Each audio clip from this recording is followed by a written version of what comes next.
Listen, K-fam. The white flower was still on the counter when he opened that door. IU, 7 days.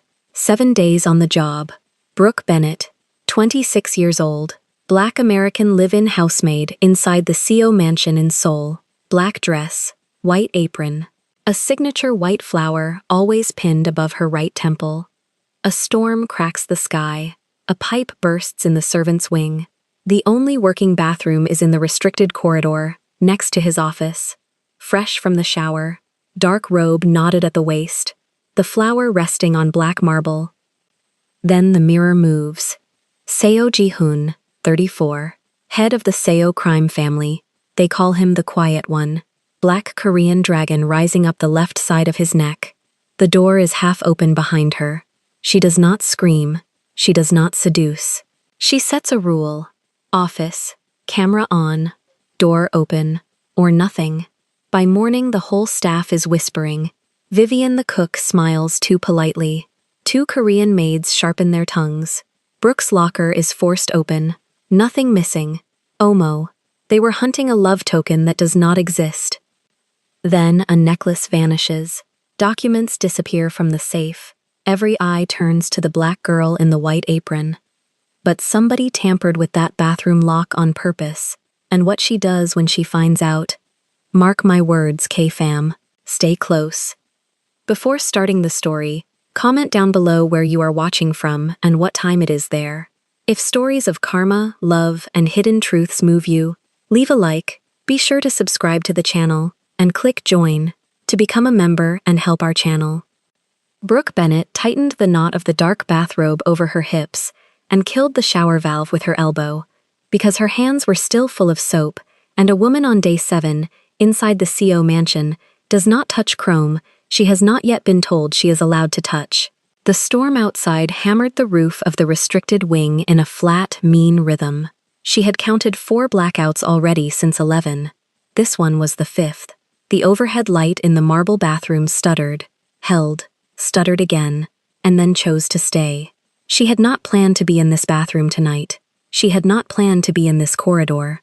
The pipe in the servants' quarters had burst at 10:40, and the head housekeeper, avoiding her eyes the way 3 of them had been avoiding her eyes since Tuesday, had said the words, "Restricted wing, second door on the left, be fast," and turned away before Brooke could ask what fast meant inside a house where every hallway had a camera and every camera fed a room she had never been shown.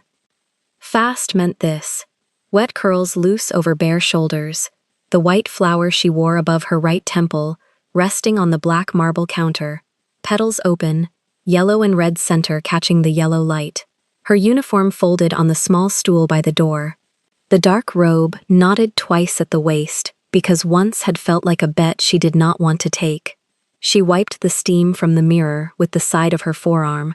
She saw him, not his face first. His shape.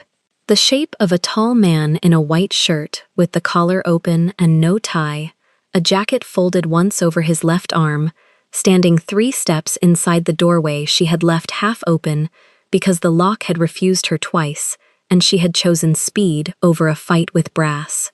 The dragon on the left side of his neck lifted out of the collar and climbed toward his jaw. Black ink. She had heard the maids in the kitchen name that dragon in a whisper on her second morning, and she had understood then that whispering about it was the whole point of the tattoo. Seo Ji-hoon did not move. The mirror held both of them for the length of one breath. Brooke felt her own pulse count itself against the wet skin of her throat, and she made a decision inside that single beat that would decide the next 7 days of her life. She did not scream. Screaming brought running feet. Running feet brought witnesses. Witnesses brought a story. And a story inside this house had a life of its own by breakfast. She had been in Koreatown 3 months, and inside the Bennett family long enough to know one clean rule her mother had drilled into her, with the wooden spoon and the hand on the shoulder both. When a powerful man walks into a room where you are half-dressed, you do not react to him, you react to the room. She turned. Not fast, not slow. She turned the way a woman turns when she is choosing her angle, and she kept both hands high, palms open. held at collarbone level so the robe stayed exactly where the knot had left it. The flower was still on the counter behind her, safe, out of his sightline. Her damp curls fell forward over one eye, and she left them there because moving them meant lifting an arm, and lifting an arm meant asking the knot at her waist to do work it was not built for. "Sir," her voice came out lower than she wanted, and she was glad. "Step back into the corridor, please." He did not step back. He did not step forward either. His right hand was resting on the jacket over his left forearm, and she saw, very clearly, the outline of a leather holster underneath the fabric of that jacket. She let herself see it. She did not let her eyes stay. "The door was open," he said. His English was clean, almost no accent. The pause between the words told her the accent was there and had been trained down. "The lock's tampered."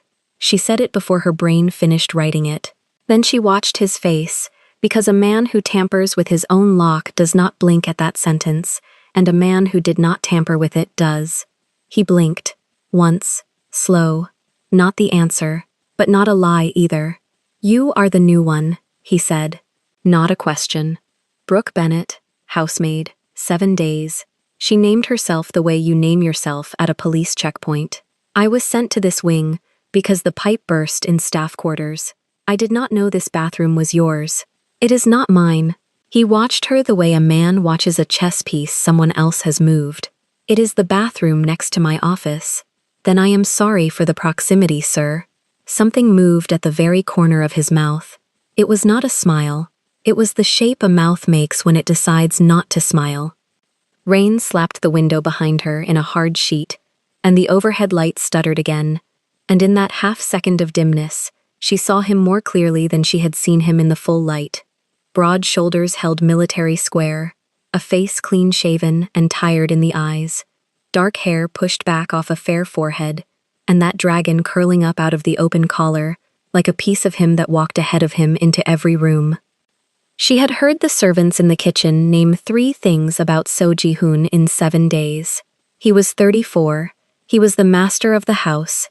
He did not raise his voice, ever, which was why they called him the quiet one, and why the ones who worked for him longest were the ones who feared him most. She was aware of the second door in this bathroom, the one that connected through to the office, and she was aware that she could not see whether it was open or closed from where she was standing. "Sir," she said again, "I am going to ask you 3 things. If you say yes to all 3, I will finish and leave, and by tomorrow, the pipe will be fixed, and you will not see me in this corridor again." He tilted his head. The tilt was permission to continue. 1. She kept her palms where they were. "Step back into the corridor. Not out, just back to the doorway, where the camera in the hall can see you." His eyes went, without moving his head, up and to his left, in the direction the hall camera would be. He knew exactly where it was. Of course he knew. 2. She swallowed. Her throat was dry, in a way that had nothing to do with the steam. "Leave the door where it is now, half open, not closed. If it closes, I will scream, and I will not care what happens after." The corner of his mouth moved a second time. 3. She lifted her chin, 1 degree. "Whatever business brought you to this corridor at 11 at night, we speak about it in your office tomorrow morning. Door open, camera on, or we do not speak at all, ever." He was quiet for the length of 2 rain sheets against the window. Then he stepped back. He did not step out. He stepped back to the doorway, exactly the way she had asked, and he placed one shoulder against the frame, in a way that put him in the eye of the corridor camera, without him having to look up at it. His left hand stayed on the jacket. His right hand hung open at his side, palm forward, empty. 10 in the morning, he said. "Second floor office. Door open, camera on. Bring your service log." "Yes, sir." "Miss Bennett." "Sir." The lock. He looked at the brass plate on the door beside his hip, and his voice dropped 1 full step. "Say that again." "It is tampered." She held his eyes. "I tried it twice. Something is wedged inside the pin. It closes, but it does not lock." Nothing moved in his face. but something moved behind his face. She saw it the way you see a fish move in dark water. You do not see the fish. You see the water disturbed. Chief Choi will look at it tonight, he said. Finish, dry, dress. Take the service stair down to the west corridor, not the main stair. The service stair is blind to the east cameras. You will not be recorded leaving this wing. She understood in that instant that he was protecting her from a story before the story was written. She also understood that a man who knows which camera sees what corner of his own house at 11 at night is not a man who wandered into the wrong bathroom by accident. Thank you, sir. He inclined his head 1 degree, the exact degree she had used on her chin, and he stepped fully back into the corridor. The half-open door stayed half-open. She heard his shoes on the stone, moving away, unhurried, 4 measured steps, then a 5th, then a door somewhere down the hall, opening and closing on a soft latch. Brooke stayed where she was until her breath came back down. She counted to 20 in her mother's voice. Then she moved. She did not look at the mirror. She dried, fast, in the sharp mechanical way her mother had dried her as a child on winter mornings in the small bathroom on 138th. Arms up, arms down, next. She stepped into the uniform, black dress mid-thigh, white frilled apron tied at the back, double knotted because tonight was a double knot night, starched white collar, white cuffs, sheer stockings, closed black low-heel shoes. She pinned the large white flower back above her right temple with the 2 hairpins she kept in the apron pocket for exactly this, and she straightened it in the mirror with the tip of 1 finger, the way her mother had taught her. Petals angled forward, yellow and red center facing the room, so that whoever met her met the flower first and her second. She took the service stair. He had not lied about the cameras. She counted 3 blind corners on the way down and catalogued them. In the west corridor, the storm was louder because the windows were tall and single-paned, and she walked the length of it with her hands folded in front of her apron, like a woman who had done nothing more interesting tonight than change a bath mat. She passed the head housekeeper at the mouth of the servants' hall. The housekeeper did not raise her eyes. Brooke filed that. In the small room she had been given 7 days ago, she sat on the edge of the narrow bed and did not turn on the lamp. She unpinned the flower and set it on the pillow beside her thigh. She looked at her own hands and watched them stop shaking on their own time, without asking them to. 3 things she knew now that she had not known at 10:40. 1. The lock on the restricted wing bathroom had been tampered with, and the tampering had sent her into a room where the master of the house happened to arrive at exactly the same time. 2. Seo Ji-hoon had understood, inside 1 blink, that she had understood. 3. Someone in this house had wanted a story tonight, and the story they had wanted was a black housemaid on day 7, caught half-dressed in the master's private bathroom, screaming or seducing. Either one would do. Either one was the same story once it hit the kitchen at breakfast. And she had refused to give them the scream. She had refused to give them the seduction. She had refused to give them the seduction. She had refused to give them the seduction. She had refused to give them the seduction. She had refused to give them the seduction. She had refused to give them the seduction, or nothing. She lay back on the narrow bed with the flower still on the pillow beside her, and she listened to the storm hammer the roof, and she planned, in her mother's voice, the shape of her morning.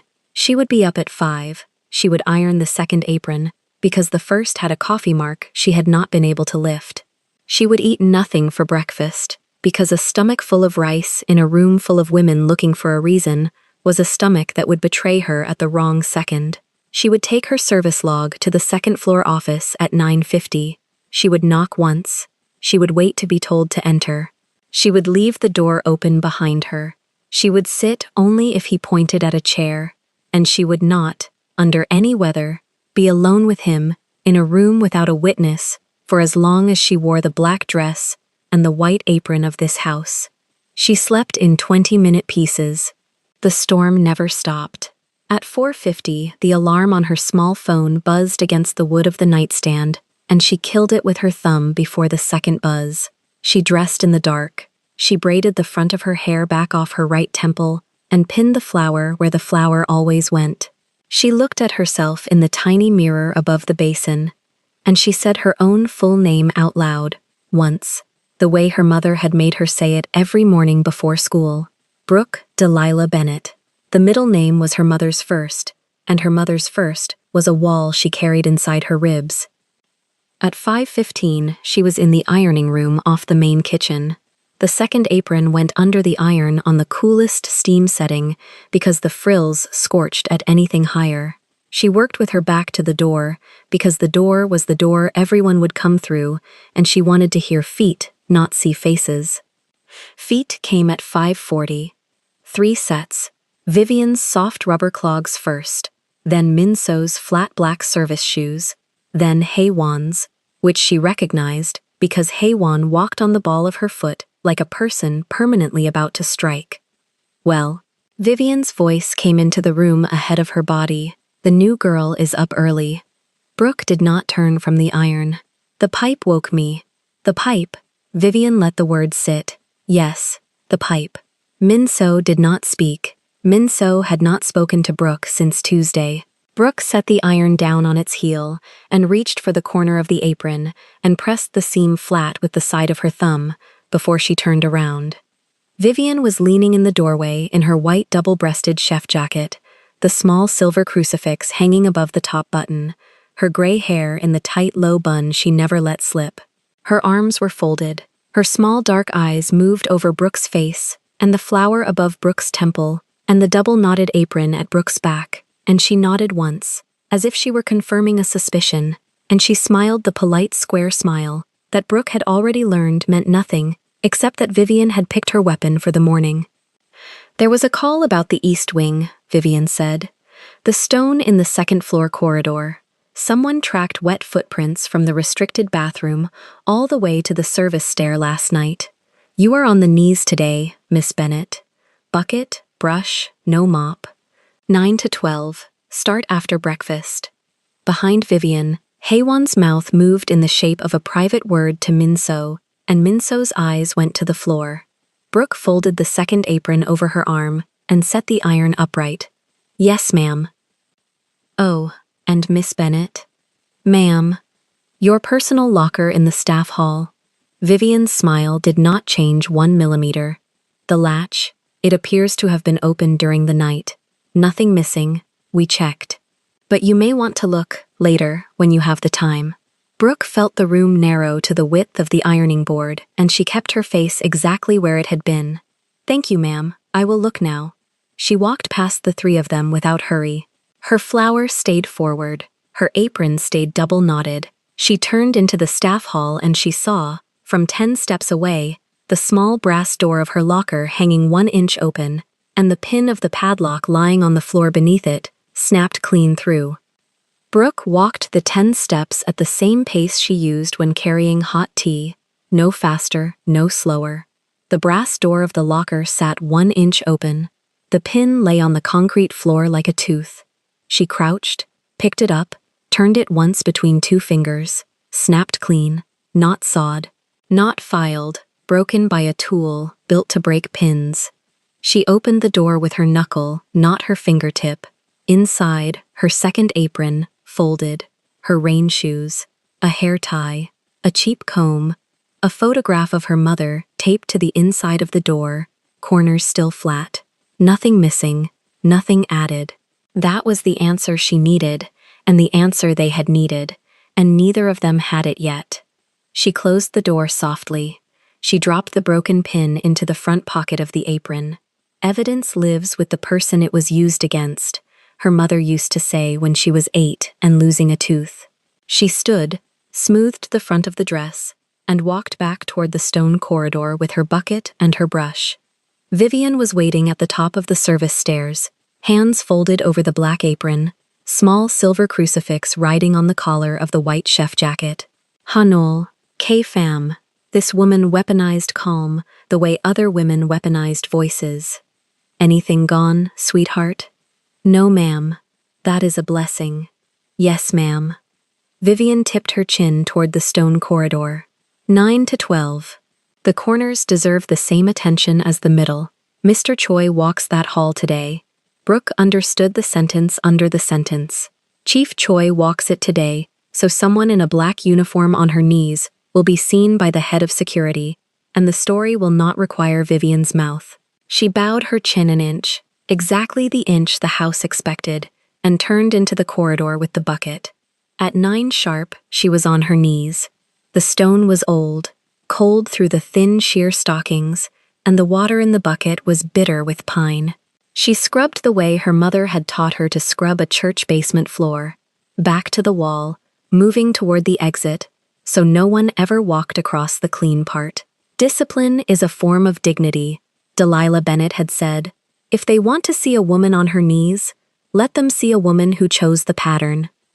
10 minutes past 9, the polished shoes came around the corner. Not Daejin, Ji-hoon, black bespoke, tie loosened one finger, jacket buttoned. He stopped 4 steps from her. She did not stand.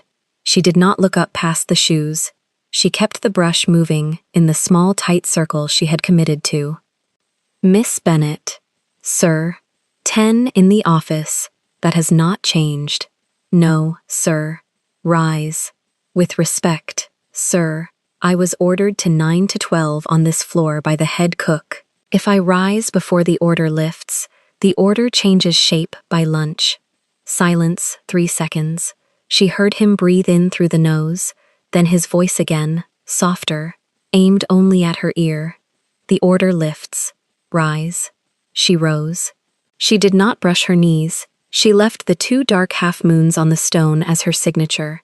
She lifted the bucket by the handle so the water did not slosh, and she looked at him fully for the first time in daylight. His face in the morning light was not the face from the mirror. Younger, more tired. A small nick under the left jaw where a razor had slipped. "Second floor office," he said. "Now." "Sir, my service log is in the staff hall. You asked me to bring it." "Get it. Come up." He turned before she answered. She watched the back of the black jacket move down the corridor, and she counted, because counting is what her hands did when her chest did other things. 14 steps to the corner. He did not look back. She dumped the pine water in the utility sink, rinsed the bucket, dried her hands on the inside hem of the apron so the front stayed clean.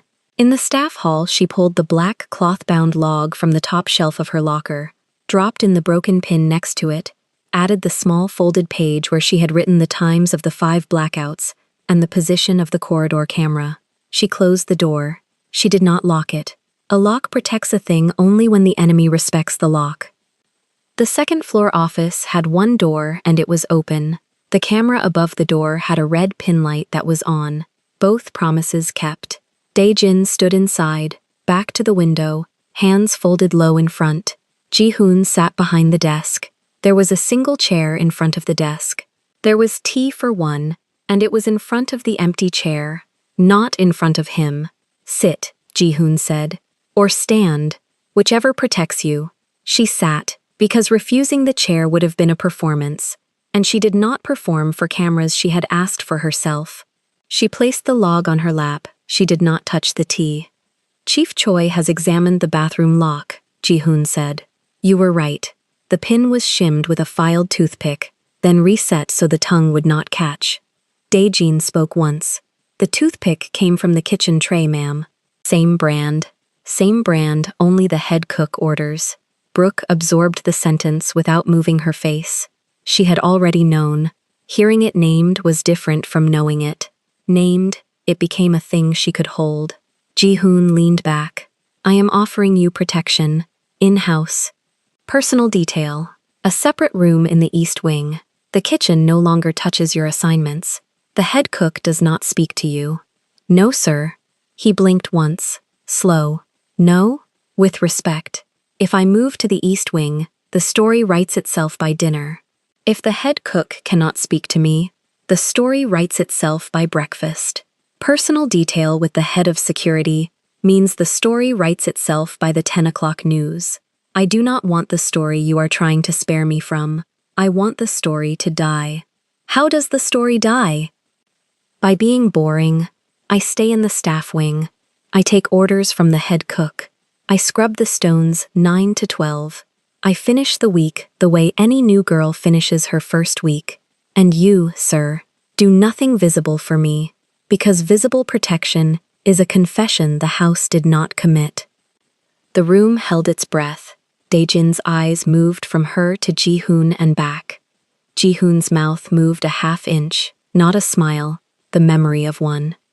And privately, sir, I would like the broken lock replaced with a new lock keyed to me. I would like a phone in the staff hall connected to Chief Choi's line, not to the housekeeper's. I would like the corridor camera above the restricted bathroom pointed at the door of the bathroom, not at the ceiling, which is where I noticed it points this morning. And I would like the tampered pin, which is in my apron pocket now, kept by Chief Choi and not by the head cook's supervisor. She reached into the pocket, produced the broken pin, and set it on the desk between the tea and the tea saucer. The metal ticked once against the wood. Daejin stepped forward, lifted the pin between two fingers, examined it under the lamp. New. Bought last week, sir, Brooke said. The old pin on my locker had rust on the hasp. This one does not. Someone changed it before they broke it. Ji-hoon did not move for 4 seconds. Then, give her what she asked for. All of it. Today. Yes, sir. Miss Bennett. Sir. Why did you not accept the room in the East Wing? Because the East Wing has one exit, sir, and it passes the kitchen. He looked at her the way a man looks at a door he did not know was there until it opened. Then, 12 o'clock. You are excused from the corridor at 12. Lunch in the staff hall. Same as the others. Yes, sir. She stood. She placed the log back under her arm. She walked to the door. At the threshold, she stopped, because the small part of her mother's voice, that had been quiet since dawn, was moving again. Sir. Yes? Whoever adjusted the camera in the restricted corridor did it between 11 and midnight last night. The pin light blinks twice when it is powered off and on. I counted 2 blinks at 11:40. Whoever did it did not know the pin light blinks. They watch, but they do not maintain. She did not wait for him to answer. She stepped into the corridor. She heard, behind her, Daejin's low quiet. She saw the pin light, and Ji-hoon's low quieter. She saw everything. The door did not close. The camera did not stop. Both promises kept. She walked back down to the stones. She was on her knees at 10:28. Vivian passed at 10:35, saw her there, saw the water changed clean, saw the pine bucket empty of any excuse, and passed without a word. The absence of the word was louder than any word Vivian could have chosen. Brooke did not lift her head. At 12 she rose. She emptied the bucket. She washed her hands to the elbow. She walked into the staff hall through the servants' entrance to the main kitchen, and the kitchen was full, because the kitchen was always full at 12. Min Seo at the long steel counter chopping green onion, Haewon stirring a wide pot of clear beef broth, 2 younger girls she did not know at the sink, Vivian at the head of the counter, tasting from a wooden spoon, back to the door. Brooke did not walk to the staff table. She walked to the center of the kitchen, 3 steps from Vivian's back. She set the log on the steel counter. The sound was small and flat, and everyone in the room heard it. Ma'am? Vivian did not turn. Ma'am? I would like to say one thing, so it is said once, and does not need saying again. The wooden spoon lowered. Vivian turned. The face was polite. The eyes were not. Speak, child. I am Brooke Delilah Bennett. I am the new housemaid. I have been in this house 7 days. On the 8th day, which is today, my locker pin was broken during the night with a tool that leaves the pin snapped, not sawed. Nothing was taken, nothing was left. The person who broke that pin was looking for a token that would tell a story about me and a room upstairs. That token does not exist. It does not exist because the thing they wanted to prove did not happen, and it will not exist tomorrow because it did not exist yesterday. Minso's knife stopped. Haewon's spoon kept moving in the pot, slower. I will scrub whatever floor I am told to scrub. I will iron whatever aprons I am told to iron. I will keep my hair pinned and my mouth polite and my hands clean. But if a story about me is served in this kitchen with the morning bread, I will find the person who baked it, and I will ask them, in this kitchen, in front of everyone, to bake it again to my face. Because the only thing a woman like me owns in a house like this is her name, and my name is not for the breakfast tray. She lifted the log. She did not look at Vivian's eyes now. She looked at the crucifix at Vivian's throat. Ma'am, my assignments this afternoon. Vivian's mouth opened, closed. The polite mask slipped 1 millimeter and slid back. Silver. The dining room. Polish all of it. Cloth in the second drawer. Yes, ma'am. Brooke picked up the log. She walked to the staff table. She sat. She poured herself a cup of the barley tea from the shared pot, and she drank it the way a woman drinks tea when she has decided the temperature of the room will not decide the temperature of her tea. None of the other girls spoke. Min Seo's eyes came up once from the green onion, met Brooke's for a second, dropped. Haewon's eyes did not come up at all. At the doorway to the corridor, invisible from where Vivian stood at the counter, but visible from the staff table, Seo Ji-hoon was standing with one shoulder against the frame.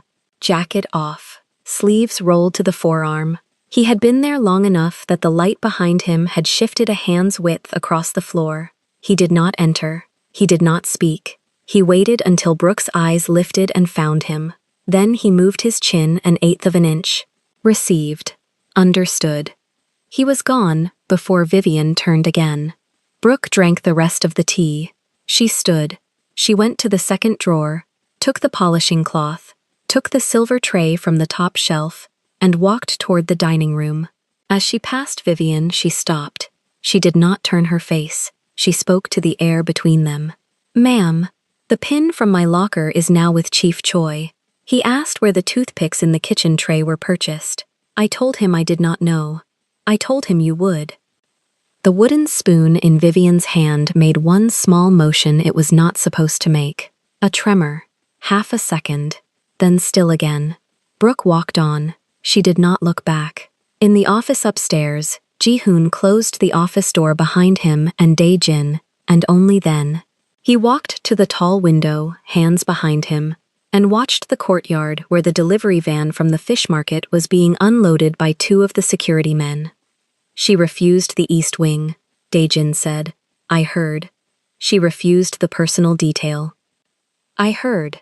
Sir, she is running the operation better than we are. Ji-hoon did not answer for a long moment. When he did, his voice was quieter than before. The lock in the restricted bathroom last night. Confirm it for me one more time. In your own words. Deliberate, sir. The toothpick was shaved to a thickness the lock uses. The tongue would not seat. The door would swing on any bump. It was set up between 6 and 7 in the evening, when the maids clear the second floor towels. She was sent up at 10:42. The pipe was cut. Cut! Under the sink, sir. Clean cut. Not burst. The head cook signed the plumbing log at 4:50. Ji-hoon closed his eyes for 1 second. So the door was set to open. The pipe was set to send her. The camera was pointed at the ceiling, and I was in the office next door, because everyone in this house knows I work through storms. Yes, sir. They wanted a photograph of me in that doorway. Yes, sir. And she stood there, in a robe, with a flower on the counter, and instead of screaming or seducing me, she gave me 3 rules and sent me back to the corridor. Yes, sir. Ji-hoon opened his eyes. He turned from the window. She is not disposable, Dae-jin. No, sir. The head cook thinks she is. Yes, sir. Do not correct that opinion yet. Let it walk further. Watch every hand it shakes. Yes, sir. And the phone in the staff hall. Wire it before dinner. To your line, not mine. She asked for your line, and she was right to ask for your line. Yes, sir. Ji-hoon walked back to the desk. He looked at the empty chair.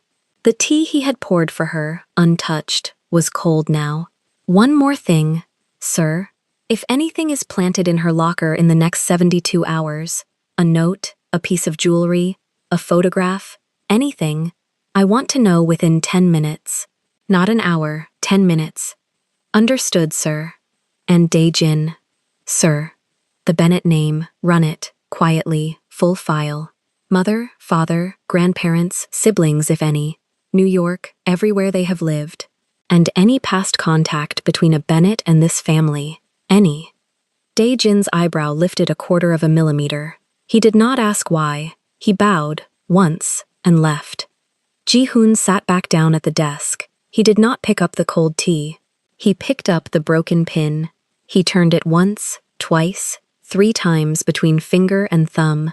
New brass, no rust, bought last week. She had seen that in the first second, on her knees in a stone corridor, with a bucket of pine water beside her. He set the pin down. He looked at the open door, at the red pin light on the camera above it, and for the first time in a long time, in his own office, in his own house, he felt observed by something he could not name. Down in the dining room, Brooke laid out 42 pieces of silver in the shape of the long table setting they would be used for tonight. She polished the first fork. She polished the second. When she polished the third, her hand was steady. When she polished the fourth, her hand was steady. When she polished the fifth, her hand was steady. She counted them the way she had counted the 14 steps of a black jacket down a stone corridor. She was still counting when the delivery bell at the service door rang twice, and Vivian's voice from the kitchen said, cheerfully, "The pearls. Someone go up and dust the pearls in the late mistress's room. It has been too long." Brooke's hand, on the 6th fork, did not stop moving. But she heard the sentence, and she filed it, and she understood that the story had already begun to write its 2nd chapter without her permission. Brooke set the 6th fork down and reached for the 7th without looking. Her hands had a rhythm the rest of her didn't need to supervise. The polishing cloth moved in 3 small circles at the base, 1 long stroke up the neck, a quick twist at the tine, 6 seconds apiece, 36 pieces to go. She counted the strokes because counting kept her mouth shut, and keeping her mouth shut kept her ears open, and her ears had picked up something new. The kitchen had gone quiet. Not the quiet of people working, the quiet of people listening. She kept polishing. She let a fork clink against the tray on purpose, soft, ordinary. Then she let another one clink. The quiet in the kitchen kept its shape. Somebody in there was standing very still because Vivian had just shouted about the pearls in the late mistress's room, and somebody had felt the shape of that sentence hit the air, and that somebody was doing math. Brooke did the math with her. Dust the pearls. Too long. Someone go up. The order was thrown into the room like a stone into a pond. No direction, no name attached. Whoever moved to obey it first was the girl Vivian trusted to walk into that room. Whoever hesitated was the girl Vivian was still testing. Nobody moved. Brooke picked up the 7th fork. 3 small circles. 1 long stroke. Quick twist. She heard the wet thud of the wooden spoon going back into the pot of clear broth. Then footsteps, flat, unhurried, coming out of the kitchen into the corridor that ran between the kitchen and the dining room she was standing in. Vivian didn't announce herself. She never did. She just walked into a room and let the room adjust. "You have good hands for silver." Brooke lifted her eyes. She did not raise her chin. "I was taught by a woman who ran a church kitchen for 30 years. Church silver is thin. Church silver is watched." Vivian's mouth moved a millimeter. Not a smile. The muscle a smile uses, warming up and then deciding against. She had a small silver crucifix at the base of her throat, and the chef's jacket was buttoned all the way up in a house where the head cook usually let the top 2 go. Brooke logged it. Buttoned collar meant Vivian felt exposed at the throat this afternoon, and a woman who felt exposed at the throat was a woman who had just been touched by something she hadn't seen coming. "The mistress's room," Vivian said. "2nd floor, east wing, 3rd door. The pearls are in a mahogany box on the dresser. You dust the box.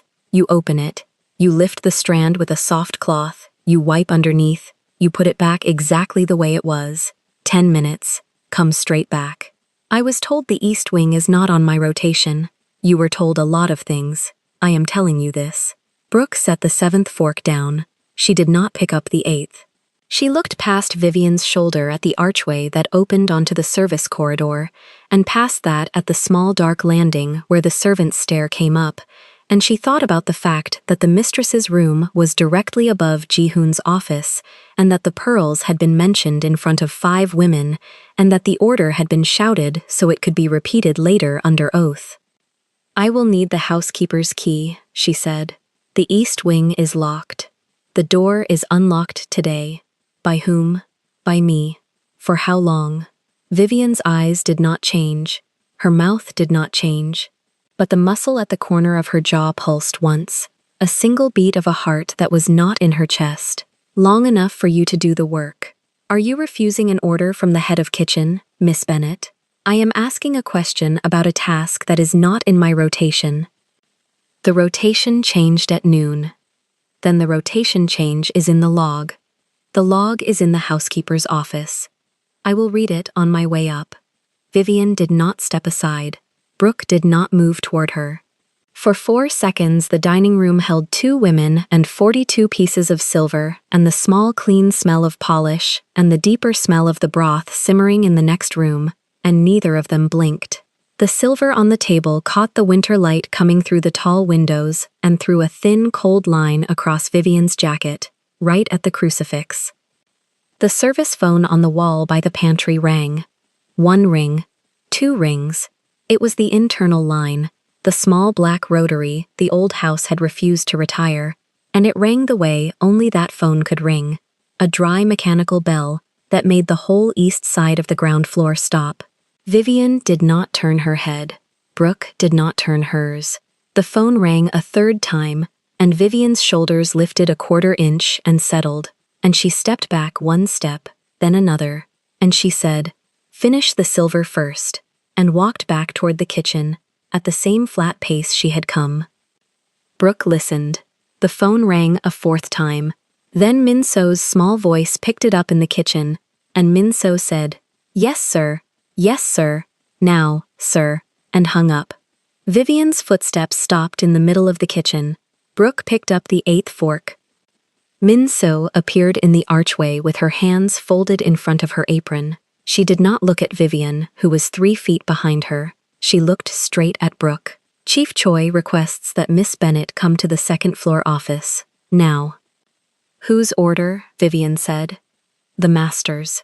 Through Chief Choi. Through Chief Choi. Miss Bennet is polishing silver for tonight's table," the master said now. Brooke set the 8th fork on the tray, aligned it with the 7th, wiped her fingertips on the inside of her apron so no polish would touch anything else in the house, and stood up. She did not look at Vivian. She followed Min So through the archway, through the service corridor, past the housekeeper's door, up the narrow back stair. Min So walked half a step ahead. When they reached the landing on the 2nd floor, Min So stopped and did not turn around. "He asked for you." "I heard. I did not want to be the one who came." Brooke waited. "I have been in this house 4 years. I have watched 3 girls leave in cars with no windows in the back. Look at me, Min So." Min So did not look at her.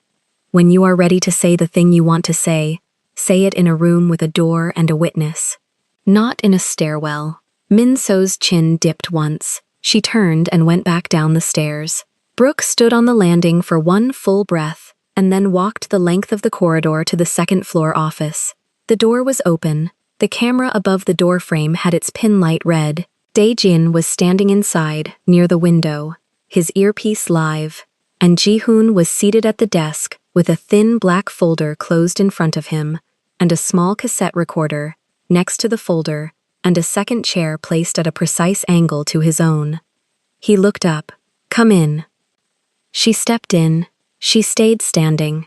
"Sit, please." "I would prefer to stand until I know why I am here." Dae-jin's eyes moved to Ji-hoon. Dae-jin's nodded once. He slid the cassette recorder 6 inches toward the near edge of the desk. The recorder was old, the kind with a hinged plastic door over the tape, and the tape inside it was wound almost to the end of the A side. He did not press play.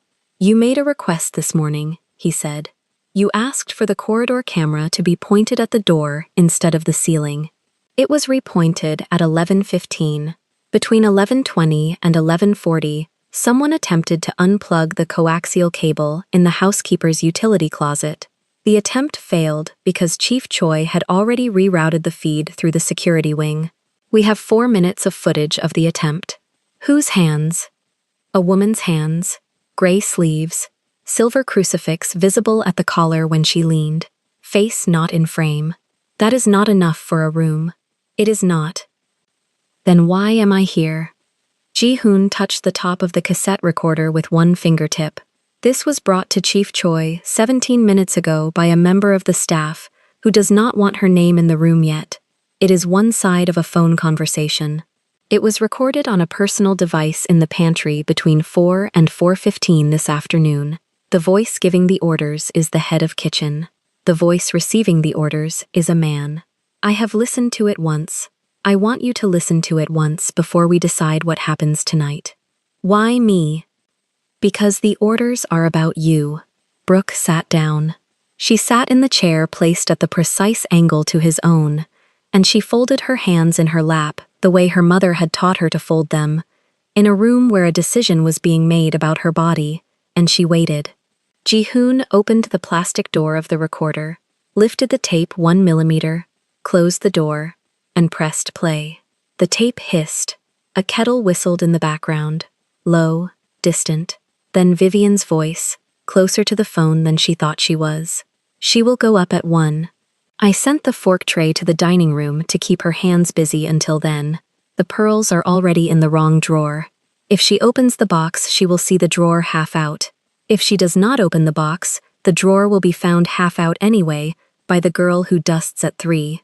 Either way, the room is a mess by 4, and she is the last person who was inside. A pause. A man's voice, tinny, far from the microphone. 2 words. Brooke could not make them out. No, not the safe. The safe is separate. The safe is tomorrow. Tonight is only the strand and the drawer. One story at a time. He will not move on her if there is only one story. He will move on her if there are 2. Another pause. The man again, longer this time, because a black girl in a Korean house with a pearl strand in her locker is a story every newspaper in this city already knows how to print. That is why. Ji-hoon pressed stop. The office held very still. Da-jin did not move from the window. Brooke did not move from the chair. Ji-hoon set his hand flat on top of the recorder and left it there. I have heard enough, Brooke said. There is one more line. Play it. He pressed play. The tape hissed. Vivian's voice, quieter now.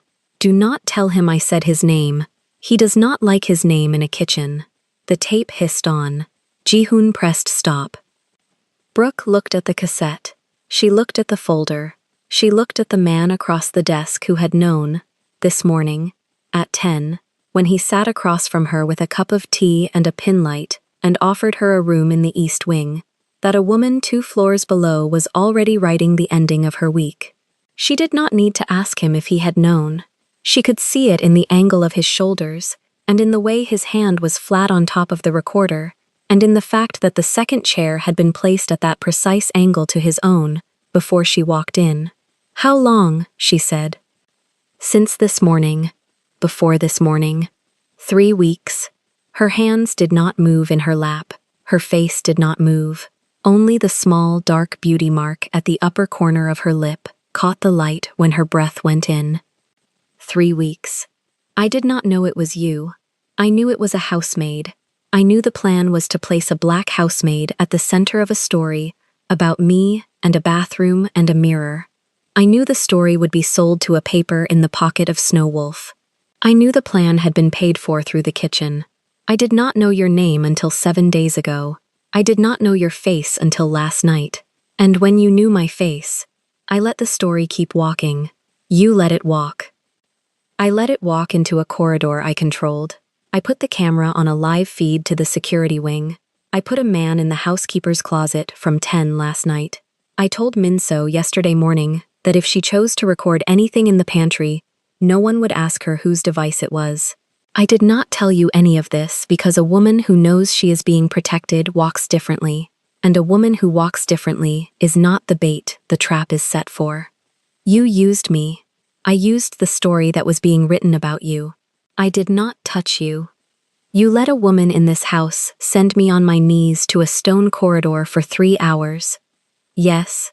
You let a woman in this house break my locker and shouted at me at 5 in the morning. Yes. You let a woman in this house send me upstairs at 1 o'clock to a room where a strand of pearls was already in the wrong drawer. I did not let that happen. That is what stops now. It stops now because the tape is in your hand.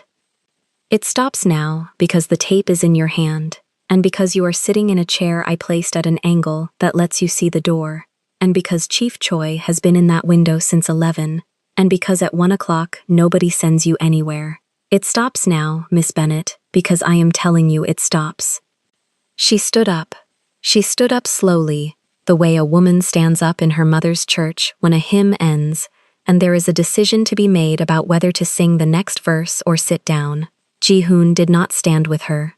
Dae-jin at the window did not move.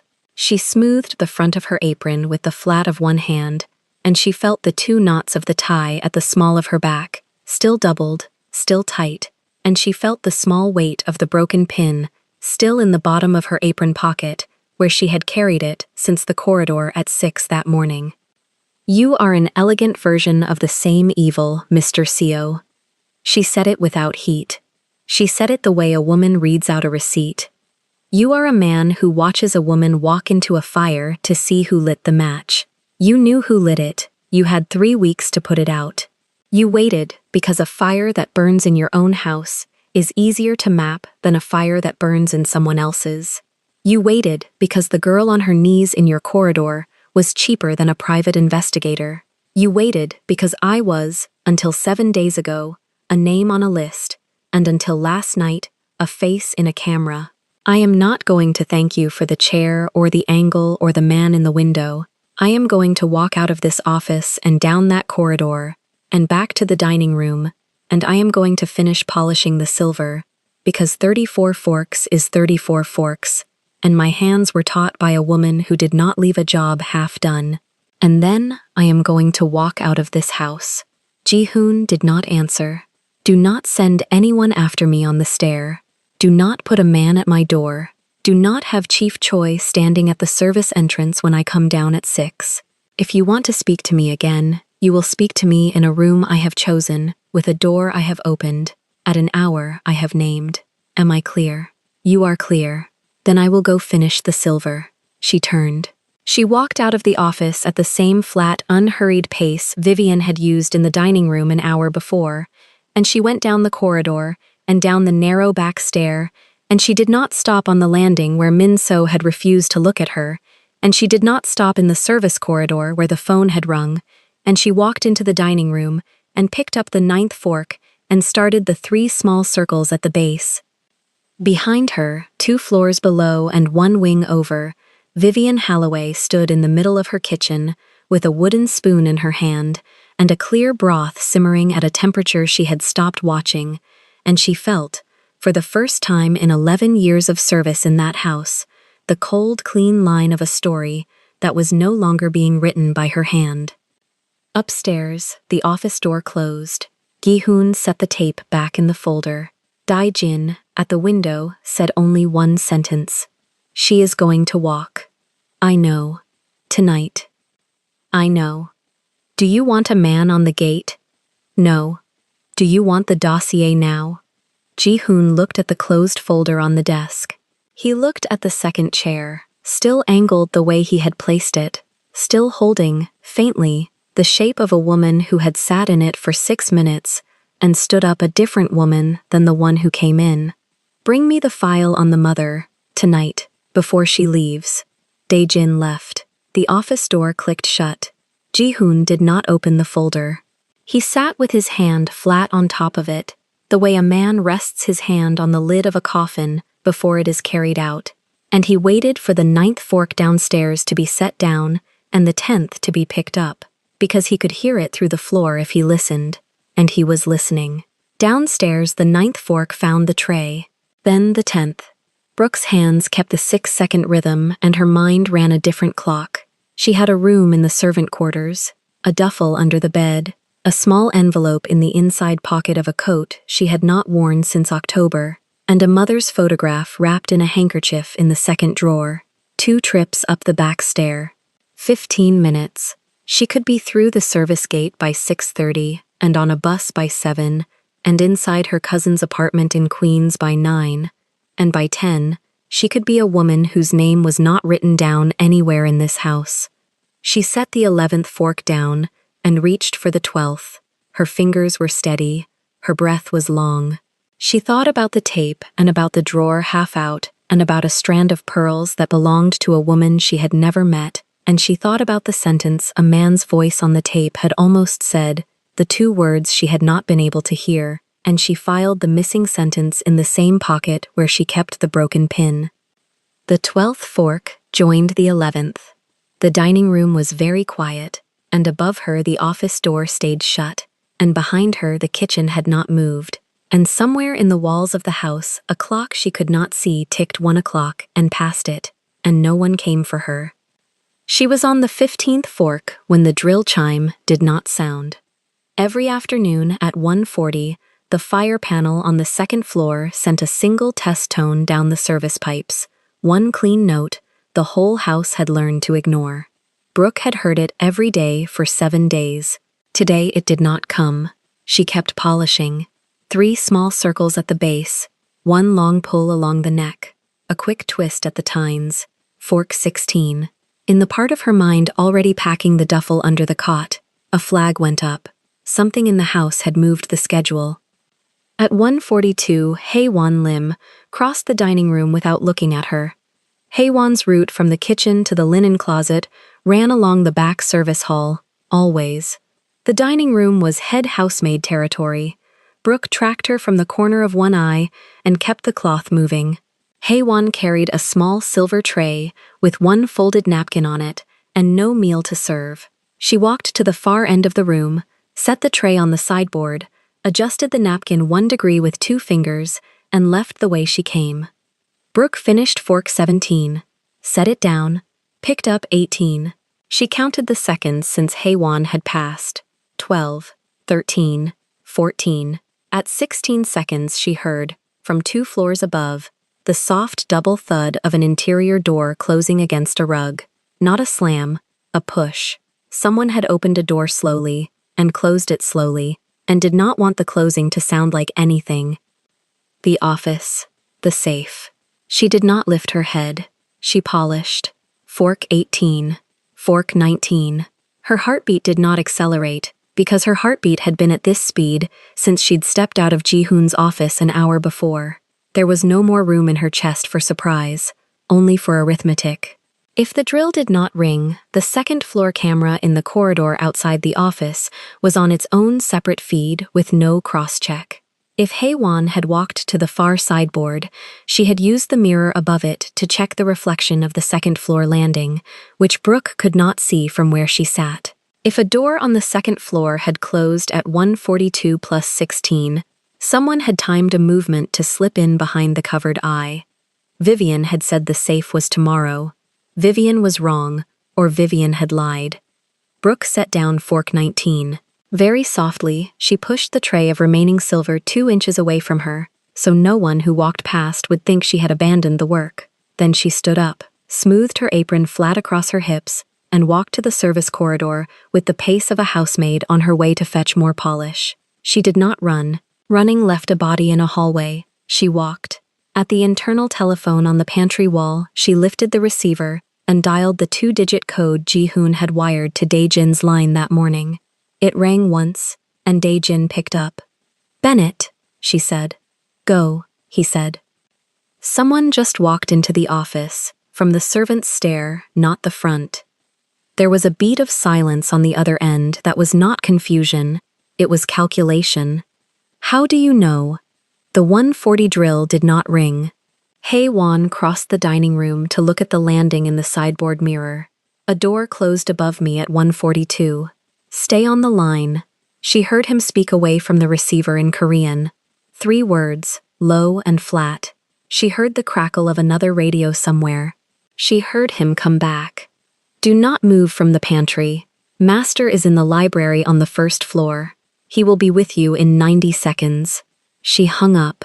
She stayed in the pantry, back against the shelf of tinned peaches, and worked the math. Vivian had lost the pearl play at 12:40 when the internal line pulled Brooke out of the schedule. A woman who had run this kitchen for 11 years did not lose a whole afternoon of planning without moving the pieces to a different board. The pearls had been the small theft, planted on a housemaid for a 2-day rumor. The safe had been the big theft, meant for tomorrow. Vivian had brought the safe forward, and Vivian had told someone else to move. Ji-hoon came in through the far door of the pantry with his jacket over his arm, and no sound at all in his shoes. He looked at her once. Which door?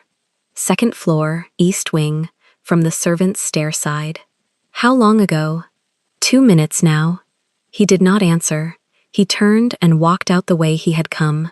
Dae-jin was already in the corridor behind him with 2 men Brooke had never seen in the house before, both in dark suits, both moving with the particular economy of men who had been in the building longer than she had. They went up the service stair together, one behind the other, without a word. Brooke stayed in the pantry. She did not know what happened above her for the next 11 minutes. She counted them. She did not go back to the dining room. Going back to the dining room meant walking past the mouth of the service stair, and if a body was going to come down that stair, she did not want to be its first witness. At the 11th minute, the internal telephone rang. She picked up. Bennett, come up. Master's office. She climbed the service stair. The corridor at the top was empty. The office door was open. Inside, Dae-jin stood by the window with one hand at his earpiece. Ji-hoon was at the desk, and on the desk lay 2 things that had not been there an hour ago: a single sheet of paper, folded once, and a small strand of pearls, coiled loose on the wood like something a hand had dropped there in a hurry. Brooke stopped in the doorway. She looked at the pearls. She did not look at Ji-hoon. Where were those? In your locker, Dae-jin said. 10 minutes ago, under the folded uniform. My man opened the door for the check, and there they were. Whose pearls? Late mistress's. She let out a breath that was not a sigh. It was a small, clean exhale, the kind a runner makes at the top of a hill. And the paper. Ji-hoon spoke for the first time. The paper was in the safe this morning. It is here now because I moved it here at noon. What was in the safe at 1:42 was a copy that reads exactly the same, except for one changed digit in the account number.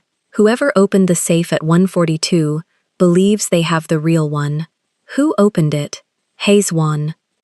She did look at him then. He held her eyes. Vivian sent her, he said. Vivian could not go herself because she has been in the kitchen since noon in front of 3 witnesses. She needed a second body.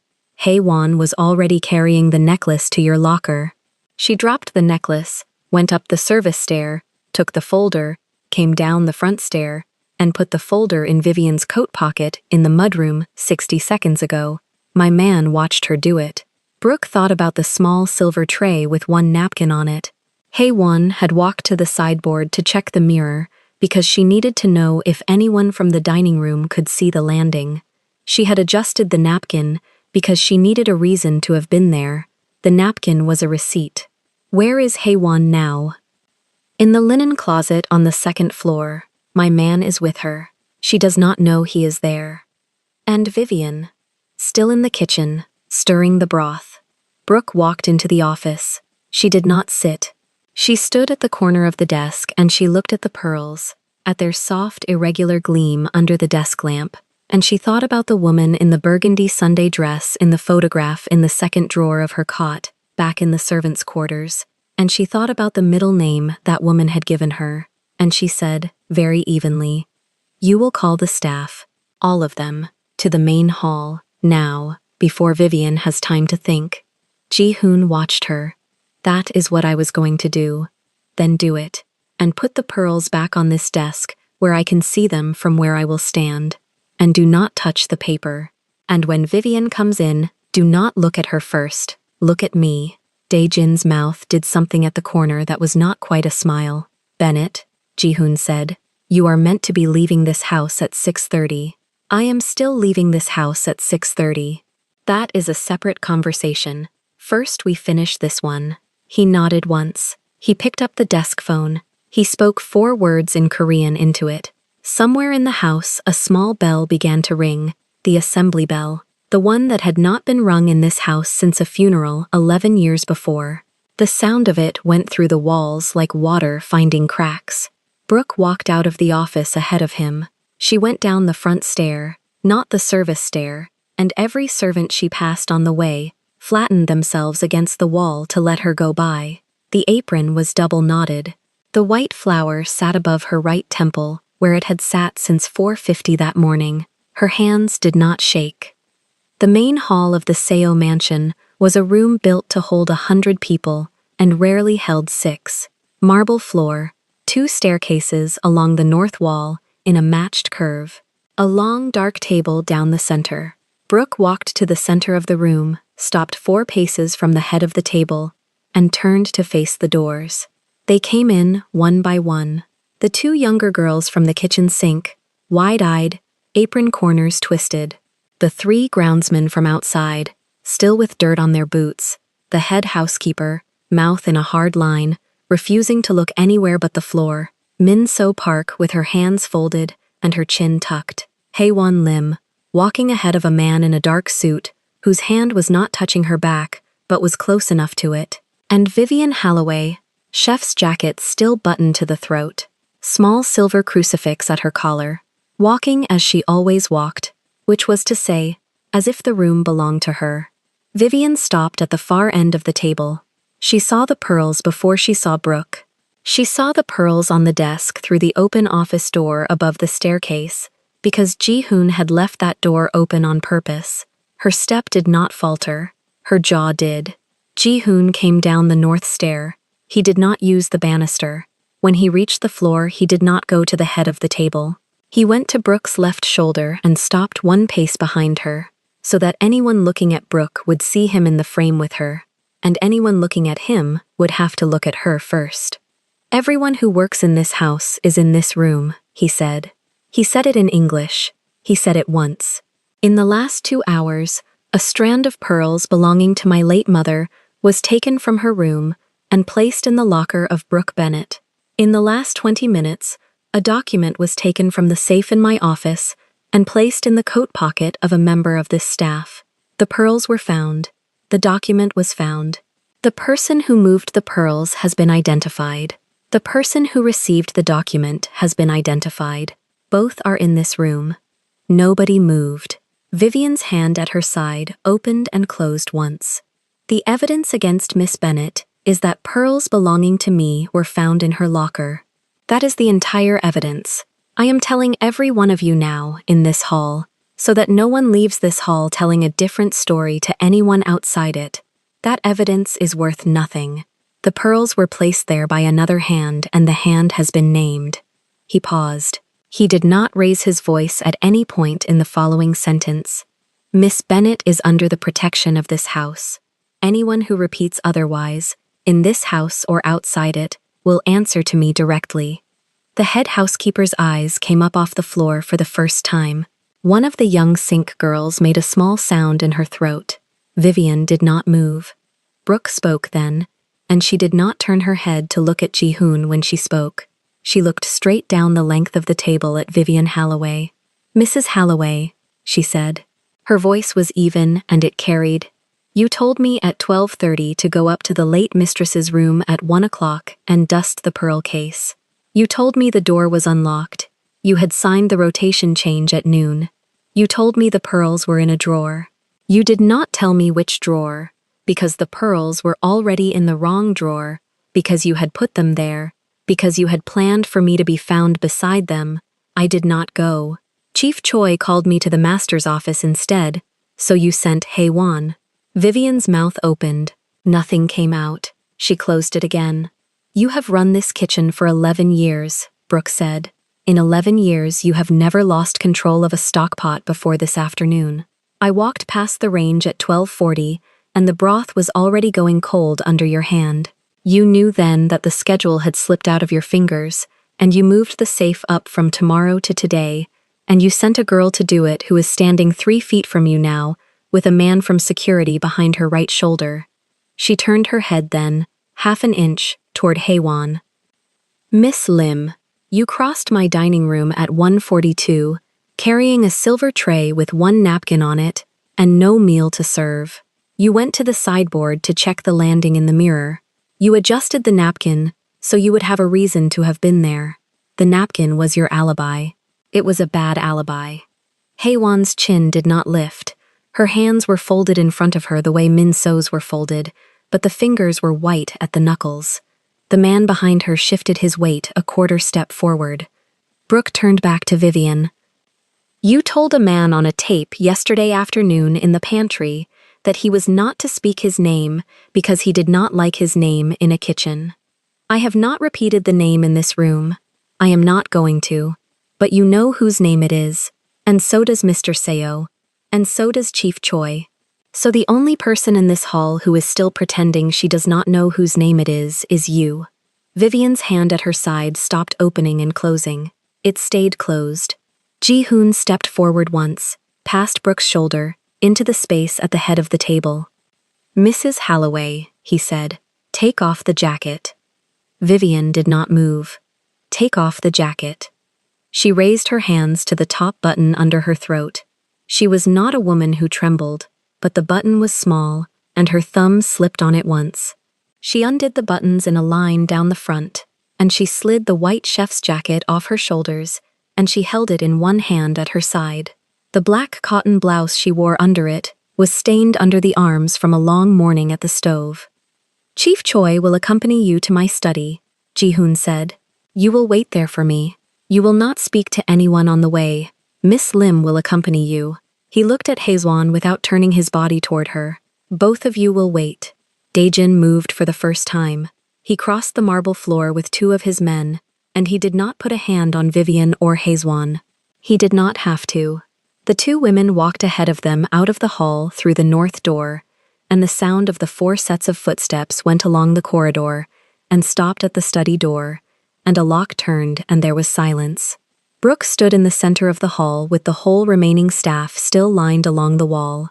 She did not move for a long moment. Then she reached up with her right hand, deliberate and slow, and she touched the white flower above her right temple with 2 fingers, and she straightened it a quarter turn, as if it had shifted, though it had not shifted. It was the smallest possible gesture. Every servant along the wall saw it.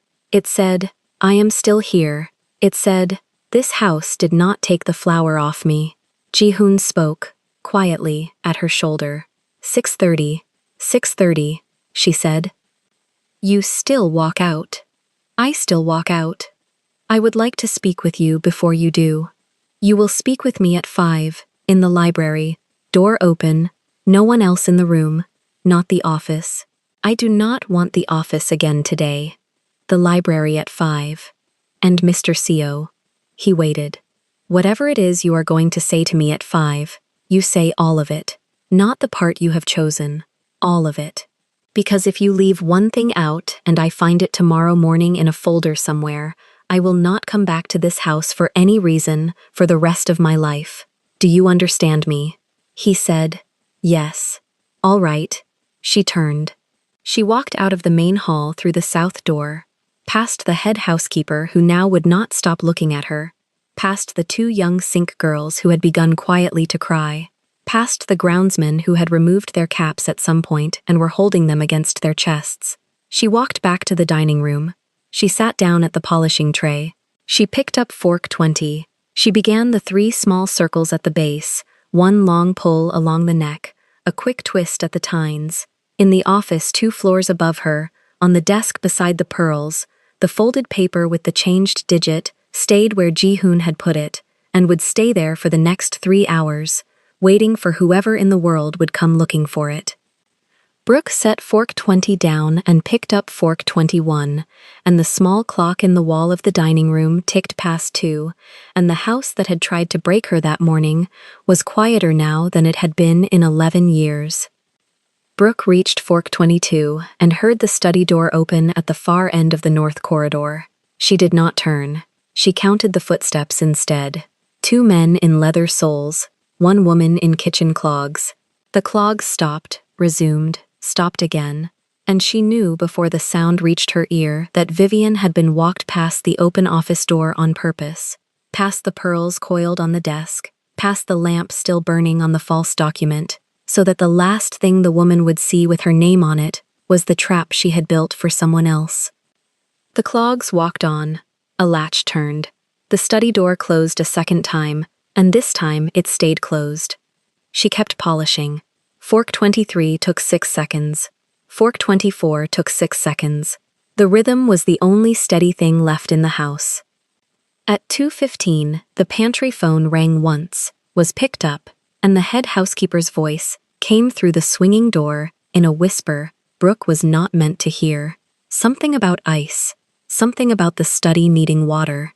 The housekeeper crossed the dining room without looking sideways, and for the first time in 8 days, she moved as if the floor beneath Brooke's feet belonged to Brooke.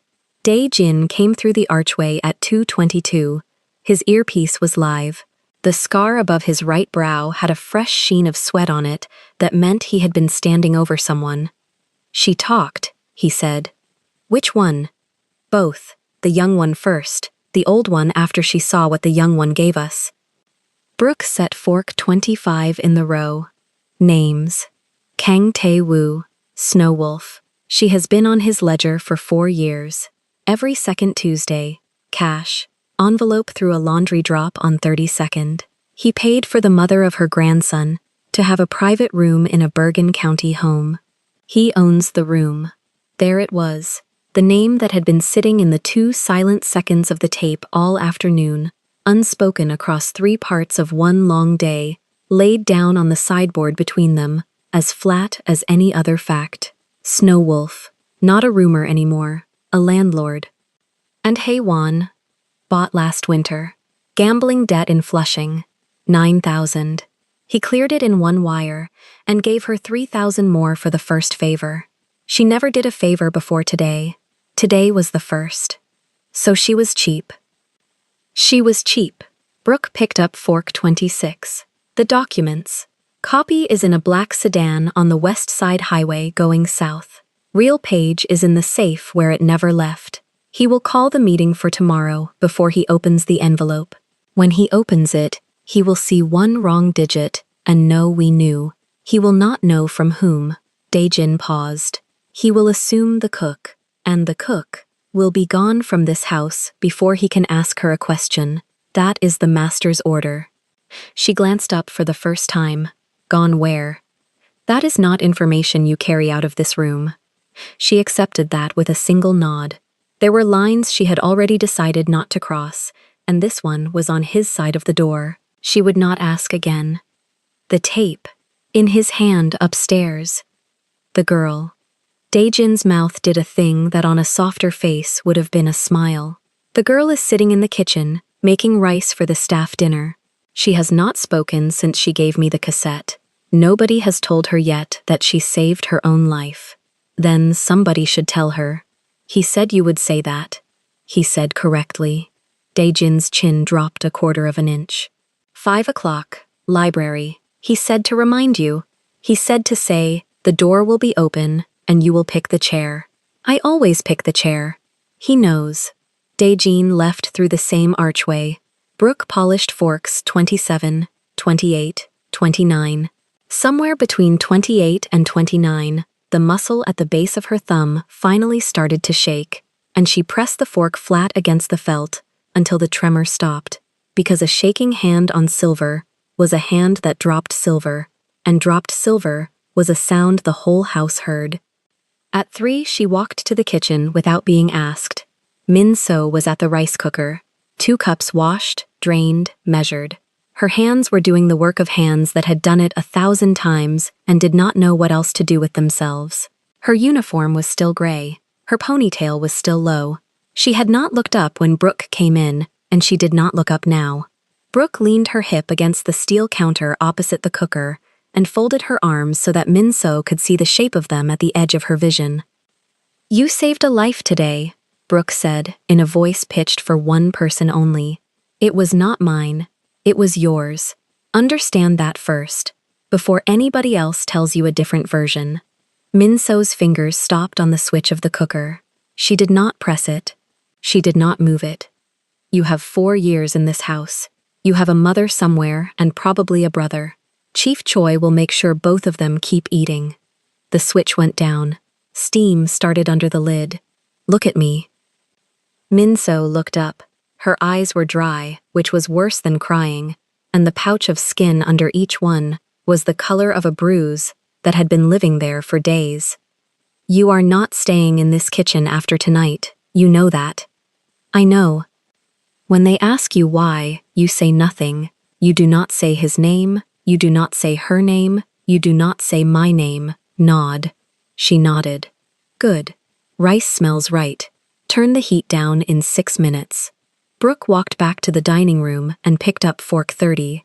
The bandeja was more than 2/3 finished, and the sunlight through the west windows had shifted a full pane to the left since morning. At 4:15, a footman she had never seen before crossed the dining room carrying a folder wrapped in plain brown paper, tied with kitchen twine, the way old files were carried before staff learned to trust envelopes. He carried it up the front stairs. He did not stop. He was not the kind of footman who stopped. Delilah Bennett's name was in that paper. Brooke did not need to see the cover to know. She had felt the file coming for 6 hours the way a shoreline feels a tide, and now the tide was in the house, and climbing the front stair, and being laid on a desk where a Korean man with a dragon under his collar would sit alone and read what a black woman named Delilah had done for his family, years before her daughter had ever seen the inside of a mansion. Brooke polished fork 31. She would not ask about the file at 5. She would let him bring it up if he brought it up. If he handed it to her, she would put it back on the table between them and tell him to keep his mother's stories on his side of the table until the rest of the account was clear. At 4:50, she washed her hands in the pantry sink. The soap was almond. The towel was linen. She did both slowly, the way a person does a thing when the next room is the one that decides whether the day was worth walking through. The library was on the first floor, north side, 1 wall of leaded windows, 3 walls of books to the ceiling. Ji-hoon was already inside when she came through the door, standing at the far window with his back to her, hands loose at his sides. White shirt, collar open, sleeves rolled to the forearm, no jacket. The dragon showed at the side of his neck where the collar fell away, and she saw for the first time in daylight that the head of it sat exactly on the muscle that ran from ear to shoulder, so that when he swallowed, the dragon swallowed with him.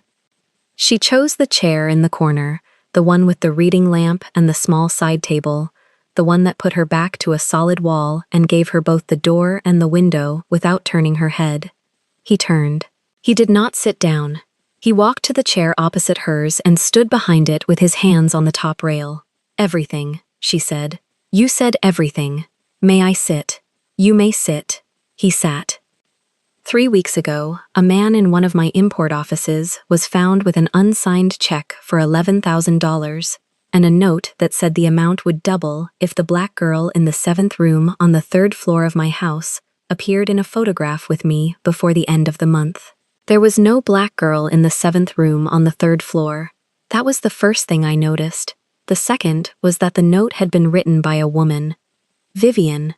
The paper was hers. The pen was hers. The handwriting was disguised, but the way she loops the ghee is not something a person can hide. I have watched her write kitchen orders every Sunday morning for 11 years. So you started looking for the girl before there was a girl. I asked the agency for the next hire. I asked for a black American woman. I asked for one who would not have family close. I asked because the trap needed a face that matched Vivian's frame, and I wanted to control which face. Brooke's spine straightened a 1/4 inch and stayed there. You picked me. The agency picked you. I asked for a shape. You are what came through the door. That is not better. I did not say it was better. I said it was true. She let the silence sit until it had weight, and then she moved on to the next thing. The name in the note. The note did not have a name for the man behind it. It had an initial, K. I have known Kang Tae-woo since I was 19. He has wanted away inside this house for 12 years. He does not care about the accounts. He cares about the fact that my father chose me. He wants a photograph he can pass around a room. A black girl in a robe at your bathroom door. A black girl in a robe at my bathroom door. Yes. And you let him build it. I let him carry the wood in. I let him nail the frame. I did not let him hang the picture. She said nothing. When you named the tampered lock in the mirror on the first night, I understood two things I had not understood 1 hour earlier. The trap was farther along than I had thought, and the woman inside the trap was not going to be its victim. He set his hands flat on his knees. I still let 3 days go past. On day 4, I moved the safe pages. On day 5, I put a man in the housekeeper's closet. On day 6, I gave Minso the recorder.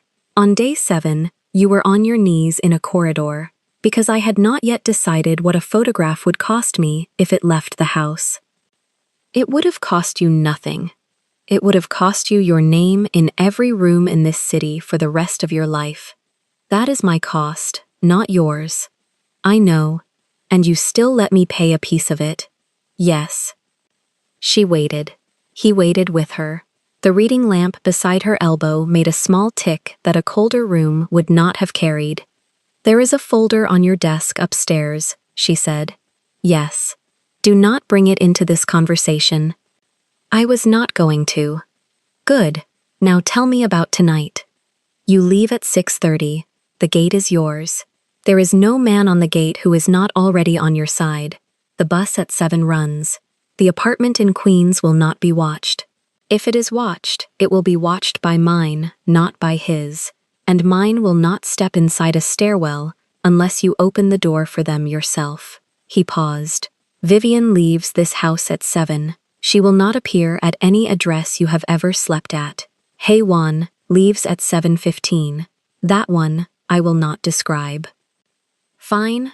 Snow Wolf will hear tomorrow morning that his cook is gone and his page is wrong. He will make a call. He will not make a visit. He does not visit. And me. You leave. You keep leaving. You go where the story you did not become cannot reach you. When you want to speak again, you speak. When you do not, the phone in your kitchen does not ring. That is not enough. Tell me what is enough. An honest apartment in my own name, first and last from me, not from you. A door I chose. A key that does not fit any lock in this house. And a promise from the man across this table that when I open that door to him one day, if I do, he comes with nothing under his arm and nobody behind him. Agreed. Say the whole sentence. When you open that door to me, I come with nothing under my arm and nobody behind me. Agreed. She stood. He stood, a half second after her, because he had learned, somewhere between the corridor and the library, not to be the first person on his feet in a room with her. One more thing, he said. Say it. There is a woman in the main hall tomorrow morning who is going to want to speak to the staff before the staff scatters. Who? You. I am not staff tomorrow morning. That is the reason. She looked at him for a beat, and then past him at the row of book spines that made the wall behind his head, and something in her chest that had been held tight for 8 days, loosened by exactly one turn of a screw. 9, she said. Main hall. Everyone on the floor. Vivian in the room.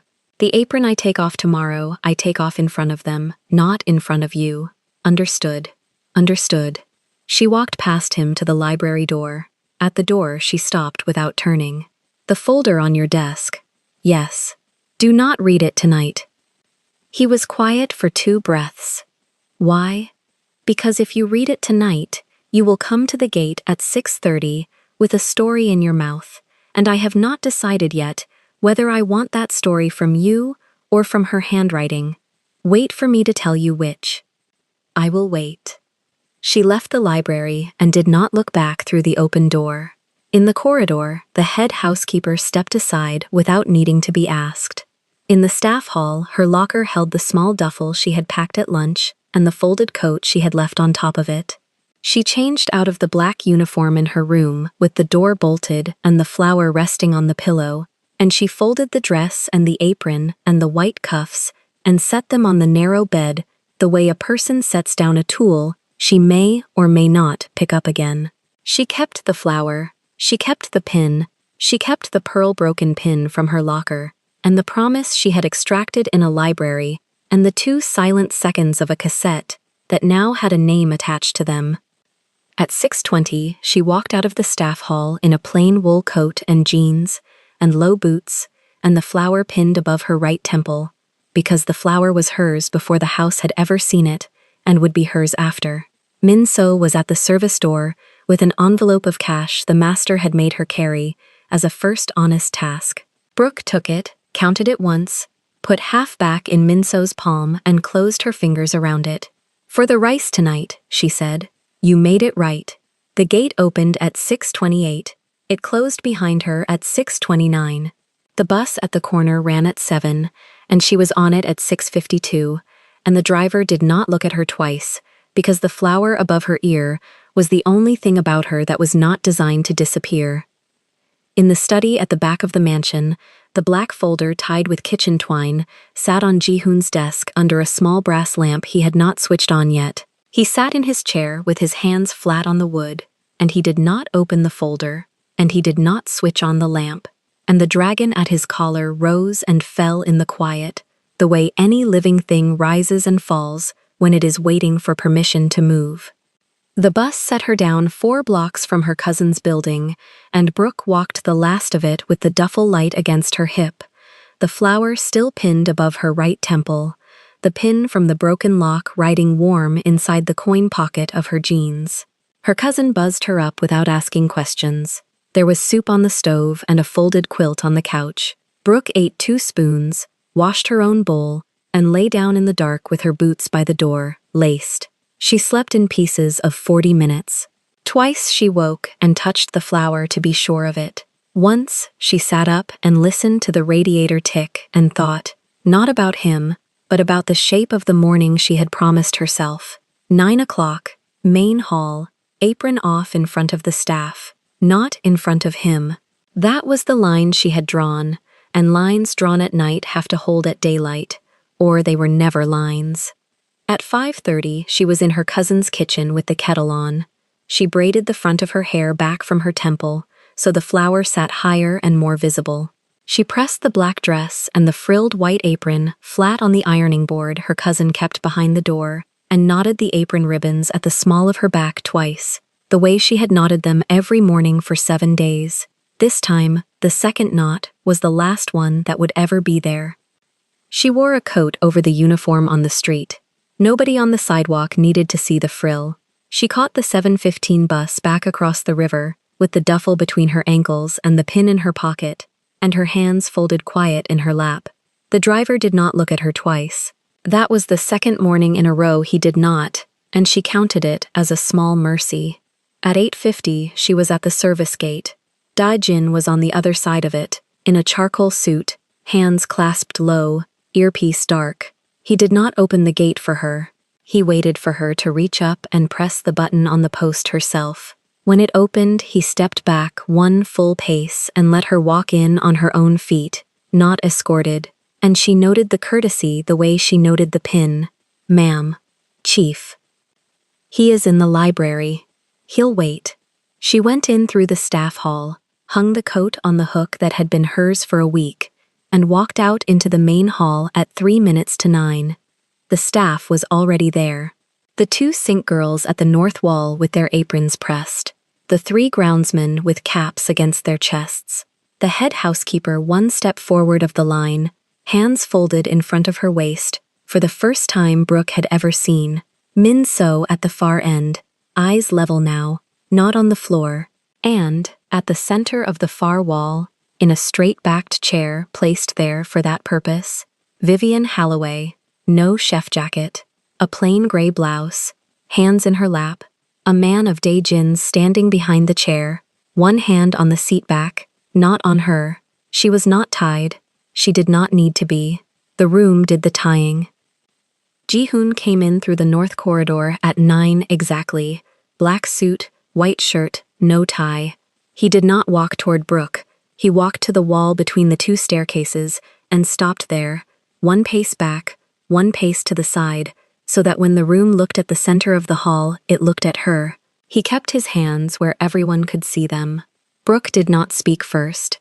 She let the silence take a full breath. "Good morning. Good morning, Miss Bennet," the head housekeeper said, and the rest of them answered in a low, ragged chorus a beat behind. "I asked Mr. Seo for this room and this hour," Brooke said. He agreed. "What I have to say is short." Nobody moved. "For 7 days I worked in this house.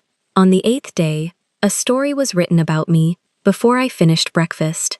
Yesterday that story was answered. The answer stands. You heard it in this hall at 2. You will not hear a second version from anyone with a mouth in this building. If you do, you take it to Mr. Seo." 18. She let a beat pass. "That was yesterday's business. This is today's."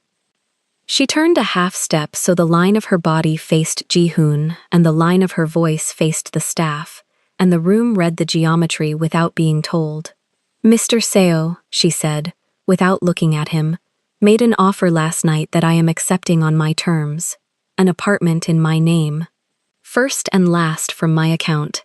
A door whose key does not fit any lock in this house. He agreed to those terms in a room without witnesses.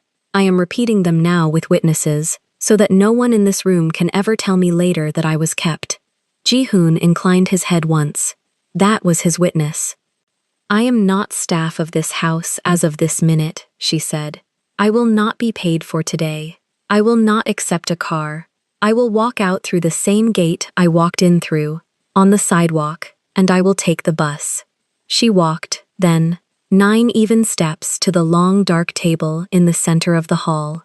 The head housekeeper's eyes tracked her the way you track a candle across a room. Brooke stopped at the table, laid both palms flat on the wood for 1 held second, and then reached behind her back with both hands and untied the double knot of the white apron.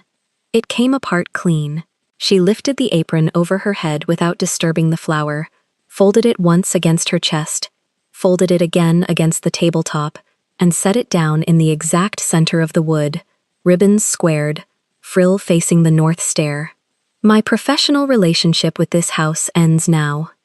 Something in the room let go that had been held for 11 years. The head housekeeper's shoulders dropped an inch. One of the sink girls put a hand over her mouth. Min-so's chin lifted the smallest bit, and Brooke saw it and did not turn her head to acknowledge it. That was for later, if there was a later. Ji-hoon took 1 step forward off the wall, not toward Brooke, toward the room.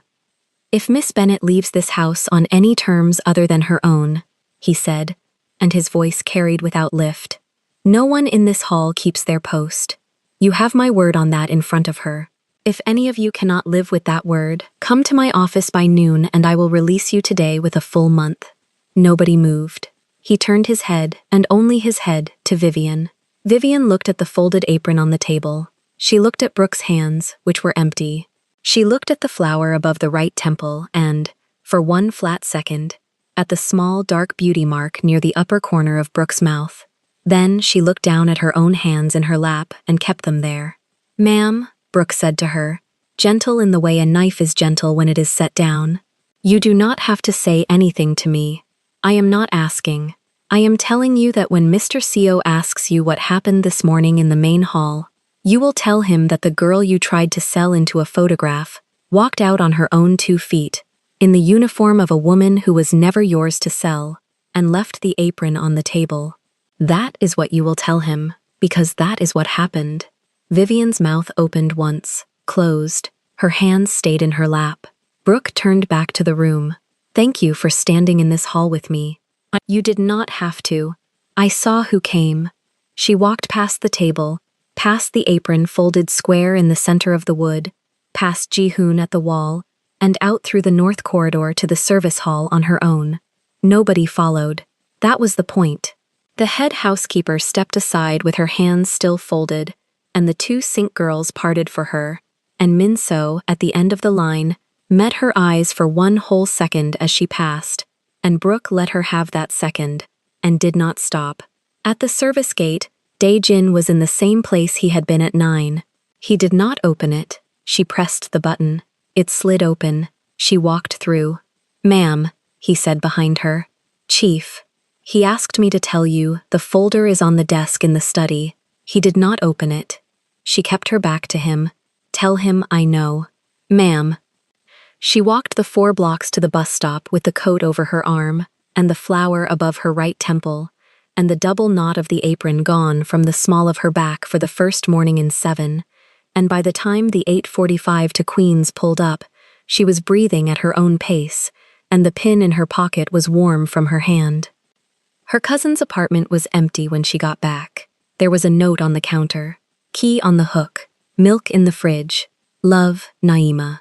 Brooke drank a glass of water standing at the sink, and then she sat on the edge of the couch and cried once, quiet, into the crook of her elbow, for about 90 seconds. Then she got up, washed her face, and started making calls about a lease. The apartment she found was on the 2nd floor of a walk-up on a quiet block in Astoria, 1 bedroom, honest windows, a fire escape that overlooked a schoolyard. She signed her own name on the lease on a Thursday. She paid first and last from her own account. The landlord handed her the key in a small paper envelope, and she put it on her own ring, next to her cousin's spare, and walked out onto the sidewalk and stood on it for a long minute before she went to buy a mattress. 11 days after the morning in the main hall at 6:20 in the evening, the buzzer in her new apartment rang once. She was at the stove. She had a pot of rice going and a small pan with green onion and egg. The flower was on the windowsill in a glass of water, petals wide open under the kitchen light. She was in jeans and a soft gray t-shirt, sleeves pushed up, hair loose and thick down her back for the first time in weeks. No apron, no uniform, feet bare on cool wood. She wiped her hands on a dish towel and went to the intercom. "Yes?" "It is me." She pressed the buzzer without answering, and unlocked the door, and left it on the chain for the count of 10, and then took the chain off, and opened it 2 inches, and stepped back to the middle of the kitchen, and waited. He came in alone. Black slacks, white shirt, open at the collar, sleeves rolled once at the forearm. No jacket, no tie, nothing under his arm except a small dark folder tied with kitchen string, held loose in his right hand, not clutched. Nobody behind him in the hallway. She checked. He let her check. He did not move from the doormat until she had. "Come in." He came in. He closed the door behind him quietly, and set the folder on the small round table by the window, and stepped back 1 full pace from it, so that the folder was hers to reach for or not. The dragon showed clean at the open collar, black ink rising from the shirt line to the base of his neck on the left. She had not seen it in daylight since the library. She looked at it once, on purpose, and then she looked at his face. "You came with nothing under your arm," she said, "and nobody behind you." As agreed. "That is my folder." "It is." "You did not read it." "I did not." She walked to the table. She untied the kitchen string, which was the same string that had tied the apron ribbons of every cook in every house she had ever worked in, and she set the string beside the folder and opened it. The first page was her mother's name at the top in a clean black hand, Delilah Bennett. Under it, a date 31 years old. Under that, a photograph clipped to the paper with a small brass clip, her mother at 40, in the deep burgundy Sunday dress, pearl studs, hands folded on her lap, on a porch Brooke half remembered from a summer in South Carolina, the kind, steady eyes, the silver at the temple that had not yet reached the crown. Under the photograph, a letter in her mother's handwriting, addressed to a man Brooke did not know by name, dated 4 years before Brooke was born. She read the first line. She read the second. She sat down in the chair by the table because her knees decided for her. The letter was short. Her mother had, on a summer night in a Charleston hospital where she worked as a floor nurse, put her body between a boy in a room and a man in a corridor who had come to finish him. She had not known who the boy was. She had known he was 17 and bleeding and alone, and she had known the man in the corridor had a gun under his coat and did not belong on her floor, and she had walked out into the corridor with a clipboard and a nurse's voice and told the man that the police were 3 minutes out because she had already called them, which was true because she had called them from the phone at the nurse's station before she came out. The man had left. The boy had lived. The boy had been the younger brother of a Seo. The rest of the folder was the promise, written on Seo family paper, in a hand that was not Ji-hoon's. In a year, Ji-hoon had been a child. Silent, lifelong protection of Delilah Bennett and any child of her body, without her knowledge, without a debt, without a name attached, for as long as the Seo family existed under that name. It was signed. It was dated.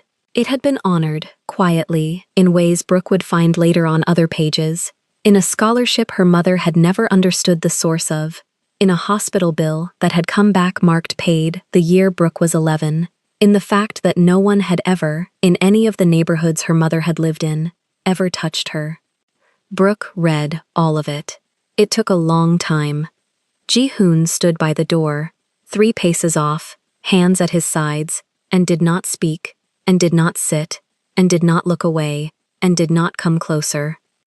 When she was done, she closed the folder gently and laid her hand flat on top of it, the way she had laid her hands on the table in the main hall. The tears were already on her face. She had not made a sound. "My mother never told me," she said. She did not know either. She should have known. Yes. She wiped her cheek with the heel of her hand. "You knew before I walked into your house. I knew the name. I did not know the face.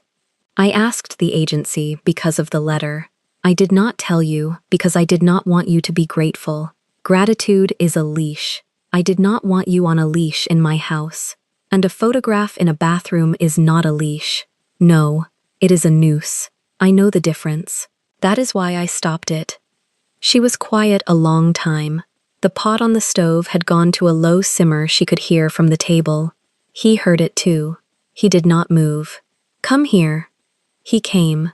2 steps. He stopped in front of her chair, hands at his sides. He was tall enough that she had to lift her face to look at him, and she did, without standing up, and she looked at him for as long as she needed to look, and then she reached up with both hands, slow, palms open, and set them on the sides of his face. His jaw was warm, his eyes closed for one whole breath. "You will sit down at that table," she said, "and you will eat with me, because I made rice, and there is enough. And after that, you will go home the same way you came in, on your own 2 feet, alone, with nothing in your hand. And the next time I open this door to you, it will be because I opened it. Yes." She drew his face down and she kissed him, once, softly, on the mouth, in her own kitchen, with no mirror between them, and no door half open behind her, and no camera in the corner, and no man in a closet 3 floors down. She kissed him the way a woman kisses a man who has finally understood that she was never his to fetch, and she felt him understand it under her hands.